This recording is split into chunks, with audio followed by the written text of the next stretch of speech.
Be me, Charlotte, 28. Work as a marketing coordinator at some tech startup. Consider myself pretty enlightened about social justice issues, especially when it comes to gender inequality.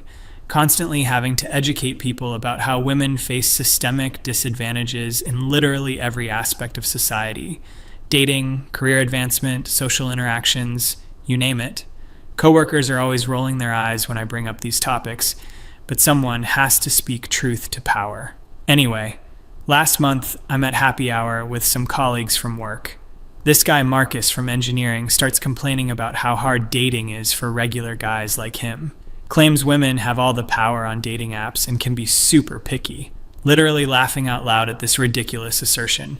Marcus, are you seriously trying to tell me that women have advantages in dating? Women face constant objectification, harassment, and are judged solely on appearance.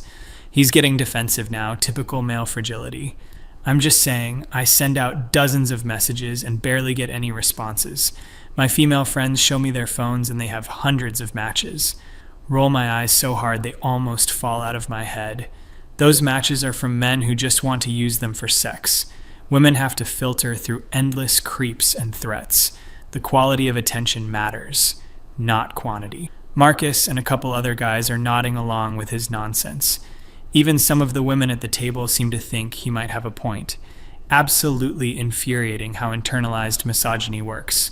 Spend the next 20 minutes explaining the concept of sexual objectification and how apparent advantages in dating are actually manifestations of patriarchal power structures. Can tell they're not really listening, just waiting for me to finish talking. Whatever, I'm used to being the only one willing to speak uncomfortable truths. But Marcus's claims are still bothering me days later. Keep thinking about how confident he seemed in his wrongness.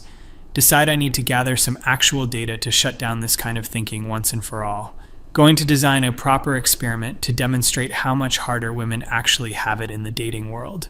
Spend a weekend researching methodology and planning everything out. Create multiple fake Tinder profiles using photos I find on various social media accounts. Make sure to get permission from people by creating fictional backstories, whatever. The ends justify the means here. First profile, Jake. 29-year-old accountant, decent looking but nothing special, has his life together. Use photos of my friend Emma's brother, who's perfectly average height, normal face, works at some financial firm.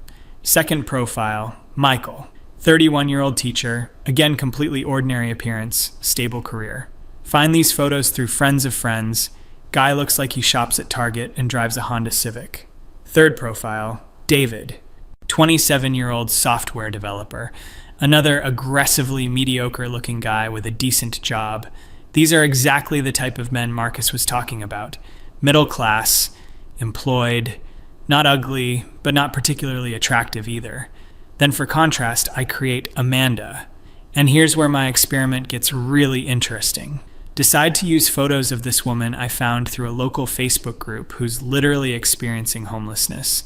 She posted asking for help finding resources, mentioned she's been living on the streets for 3 months. No permanent address, no income, sleeping in her car when she can't find shelter space. Obviously, I'm not actually going to catfish anyone, just gathering data on match rates and initial interest.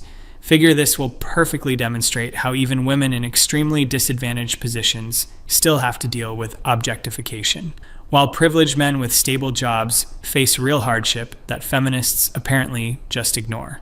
Set up all the profiles with basic bios mentioning their situations honestly. Jake's bio, accountant, love hiking and craft beer, looking for something real.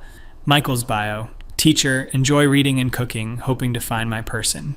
David's bio, software dev, into board games and sci-fi, seeking genuine connection. Amanda's bio, going through a tough time right now, living situation is complicated, but staying positive and looking to meet new people. Plan to run this experiment for exactly 2 weeks to get a solid sample size. Create a detailed spreadsheet to track all the metrics. Number of matches per day, number of messages received, response rates to outgoing messages, quality of conversations. Also, noting timestamps to see how quickly matches occur. Day 1 results already looking exactly like I predicted. Amanda gets 12 matches within the first hour. Jake gets 2 matches after swiping for 3 hours. Michael gets 1 match, David gets 0. See? Even when a woman is literally homeless, men can't see past their sexual objectification.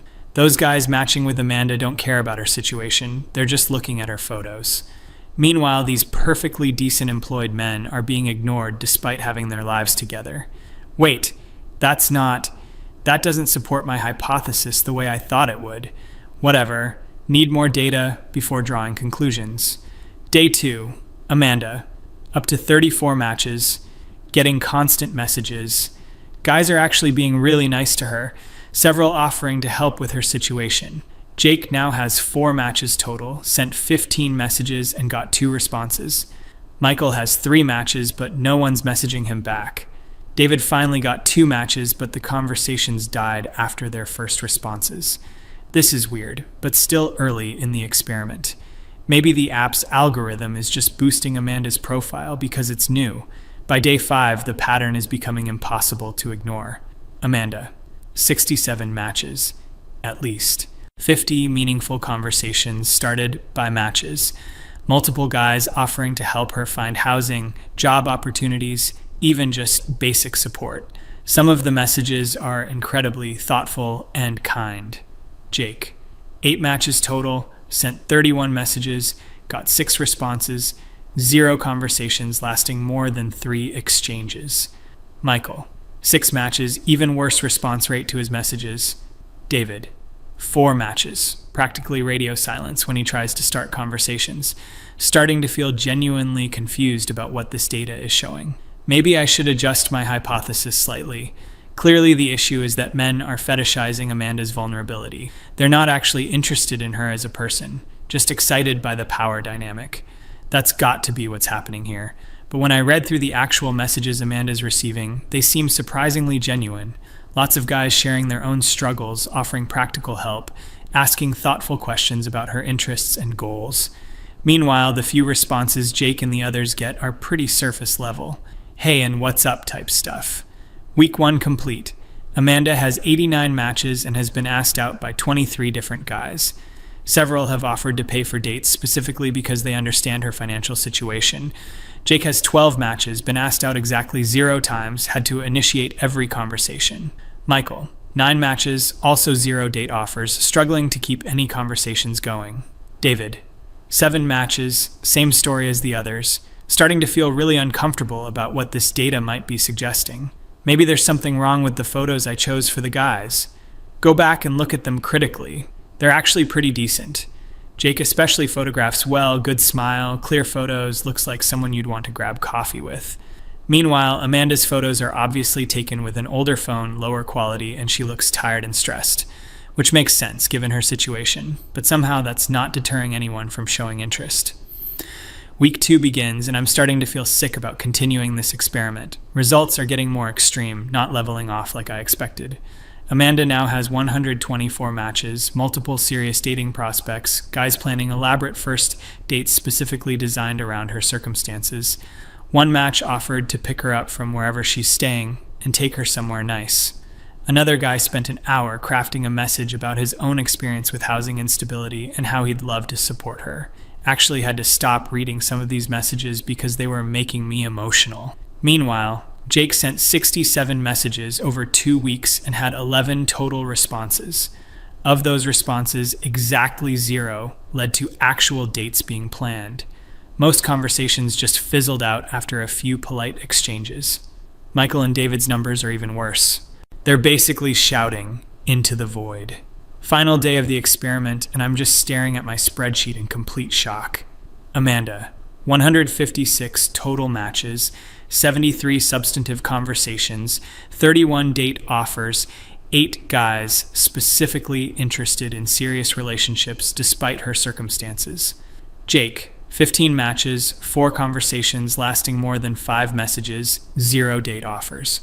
Michael, 12 matches, 2 meaningful conversations, 0 date offers. David, 9 matches, 1 conversation lasting more than 3 messages, 0 date offers. These numbers are completely insane and totally contradict everything I thought I knew about dating dynamics.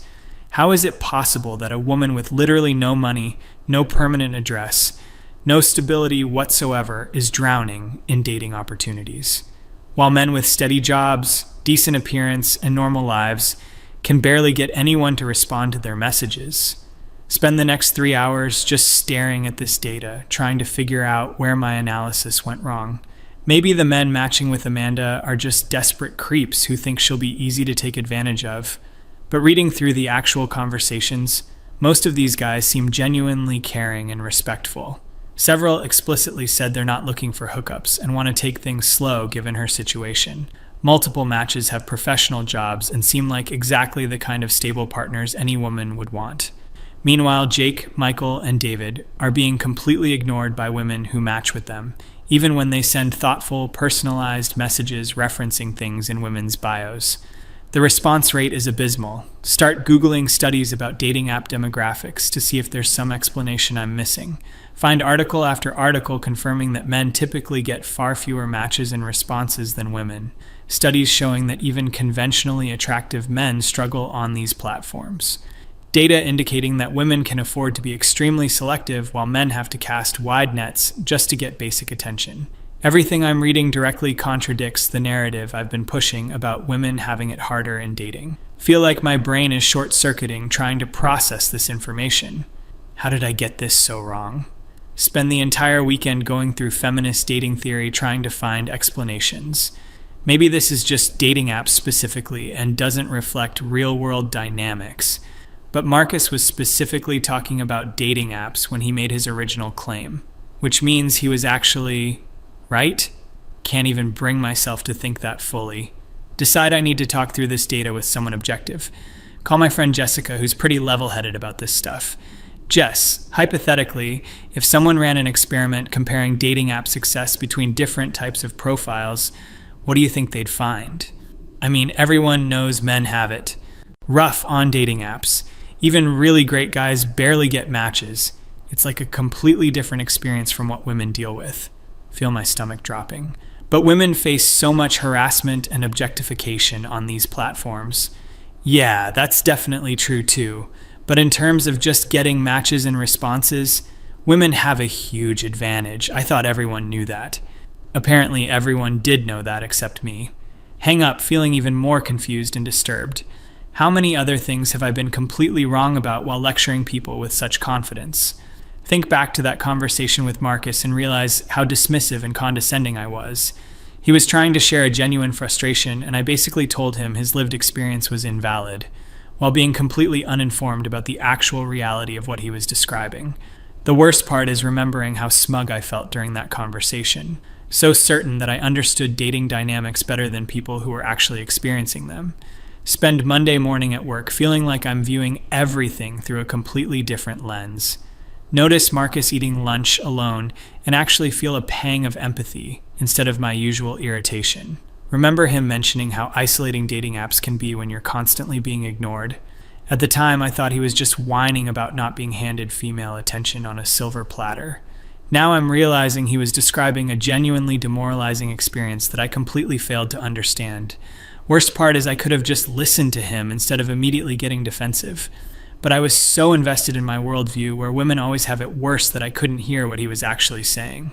Tuesday afternoon, and I still can't stop thinking about this experiment. Keep returning to those conversations Amanda's profile received. How many of those matches seemed like genuinely good guys who were excited about the possibility of a relationship, even knowing she was homeless and had no resources to contribute financially? They wanted to take her out and treat her well specifically because they understood her situation. Meanwhile, Jake, Michael, and David couldn't even get responses to basic questions about hobbies and interests. What does that say about the actual power dynamics in modern dating? If women have the luxury of being incredibly selective while men struggle for any attention at all, then maybe the harassment women face is a symptom of that imbalance rather than proof of female disadvantage. Like, if guys are desperate for any response, some of them are going to act inappropriately out of frustration.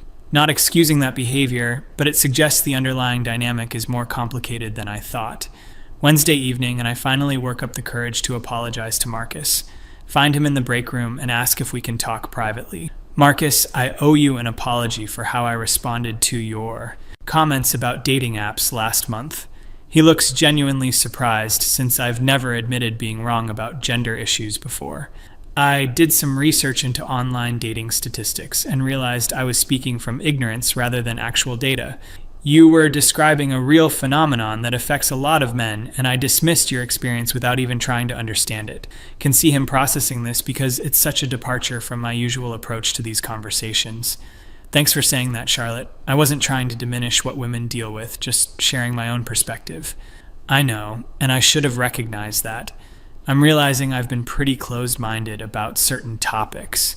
We end up talking for almost an hour about dating experiences from both sides. He shares stories about months of rejections and how demoralizing the whole process can be. I find myself actually listening instead of immediately thinking about how to counter his points. Turns out he's had some really thoughtful observations about gender dynamics that I never gave him a chance to express. Thursday morning, and I'm questioning everything I thought I knew about feminism and gender equality, not questioning whether women face real disadvantages, because obviously we do, but questioning whether my understanding of those disadvantages has been accurate or complete. Realize I've been approaching gender issues like a zero-sum game where acknowledging male struggles somehow diminishes female ones. But what if it's possible for both things to be true simultaneously? Women can face harassment and objectification while also having certain advantages in dating. Men can have institutional privileges while also struggling with loneliness and rejection. Maybe the real problem is how polarized these conversations have become. Friday afternoon, and I'm still processing the implications of this experiment. Keep thinking about how confident I was in my assumptions and how wrong I turned out to be. Makes me wonder what other topics I've been equally wrong about while being equally confident. Decide to actually research some of the claims I regularly make about gender disparities. Spend hours looking up statistics on workplace discrimination, educational achievement, mental health outcomes. Turns out the data is way more nuanced than the talking points I usually repeat. Some areas where women clearly face disadvantages, others where men do, many where it's complicated. Feel like I've been operating from a script rather than actually engaging with complex realities. Weekend arrives, and I'm having a complete crisis of confidence about my entire worldview. Not abandoning my feminist values, but realizing I've been expressing them in ways that were sometimes ignorant and counterproductive. Thinking about all the conversations where I've lectured people instead of listening. All the times I've assumed bad faith when people shared experiences that didn't fit my narrative. How many opportunities for actual understanding did I miss because I was more interested in being right than being accurate? Decide to delete all the fake dating profiles because this experiment has served its purpose. But first, I screenshot the final data one more time. Amanda, 178 matches, 89 conversations, 47 date offers from guys ranging from college students to professionals. Jake, 18 matches, 7 conversations lasting more than 5 messages, still 0 date offers. Michael, 15 matches, 3 meaningful conversations, also 0 dates planned.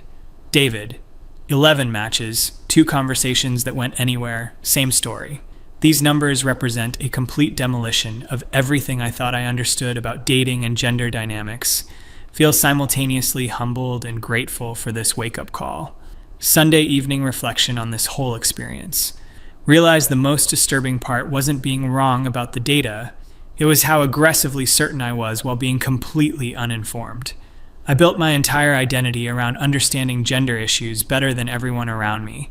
Used that supposed understanding to dismiss and lecture people who were sharing genuine experiences. Marcus wasn't mansplaining or minimizing female struggles when he talked about dating difficulties. He was describing a real aspect of his life that I could have learned from if I'd been willing to listen. Instead, I made him feel like his perspective was invalid and unwelcome. How many other people have I done that to over the years? Monday back at work, and I notice I'm approaching conversations completely differently. When topics related to gender come up, I find myself asking questions instead of making pronouncements. Actually curious about other people's experiences rather than assuming I already know what they should be thinking. It's uncomfortable because I'm used to feeling like the expert in these discussions, but it's also refreshing to admit there are things I don't understand. Tuesday lunch conversation with some female coworkers about dating app experiences. Instead of steering the conversation toward harassment and objectification like I usually would. I actually asked them about match rates and response patterns. Turns out their experiences align perfectly with my experimental data. Hundreds of matches, constant attention, ability to be extremely selective. They've never really thought about what the experience might be like from the male perspective. Share some of Marcus's insights and watch them have the same realization I did. Maybe we've all been operating with incomplete information about how these dynamics actually work. Wednesday evening call with my sister, who's always been more moderate than me on gender issues. I ran this experiment on dating apps and got some really surprising results. Tell her the whole story and she's quiet for a long time. Charlotte, I'm proud of you for being open to changing your mind about this. I've wanted to have these conversations with you for years, but you always seem so certain about everything. There were times when I felt like you wouldn't even consider the possibility that your analysis might be incomplete. That hits really hard because I respect my sister's judgment enormously. Realize I've been shutting down potential dialogue with people I care about because of my need to be right. Thursday morning coffee with Marcus to continue our conversation from last week.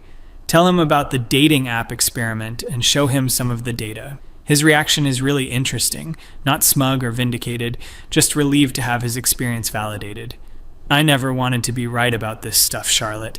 It would be great if dating apps worked well for everyone, but it's been frustrating to feel like I couldn't even discuss these issues without being accused of misogyny. Realize that my previous approach to these topics actually made it harder to address real problems. By dismissing male perspectives, I was preventing conversations that could lead to better understanding for everyone. Friday afternoon reflection on how much my thinking has changed in just 2 weeks. Still completely committed to gender equality and women's rights. But now understand that supporting women doesn't require dismissing or minimizing legitimate male experiences. The dating app experiment taught me that reality is more complex than ideological talking points, and that intellectual humility is way more valuable than appearing to have all the answers. Most importantly, learned that listening to people's actual experiences is more informative than assuming I already know what they should be feeling. Weekend planning to reach out to a few other people I may have been dismissive toward in past conversations. Not to abandon my feminist principles, but to apologize for being closed-minded about topics I didn't fully understand. Turns out you can care about gender equality while still being wrong about specific aspects of how gender dynamics actually work. And admitting those mistakes makes you more effective, not less committed to the cause. Sunday evening deleting all the screenshots and data from the experiment, but keeping the lessons learned about intellectual humility and the importance of listening to perspectives that challenge your assumptions. Still processing how dramatically this changed my understanding of dating, gender dynamics, and my own relationship to being wrong, but grateful for the wake-up call, even though it was uncomfortable. Monday morning, back to normal life, but with a fundamentally different approach to conversations about gender. More questions, fewer assumptions, more curiosity about other people's experiences. Turns out there's a lot I didn't know, and admitting that feels way better than pretending to have expertise I never actually had.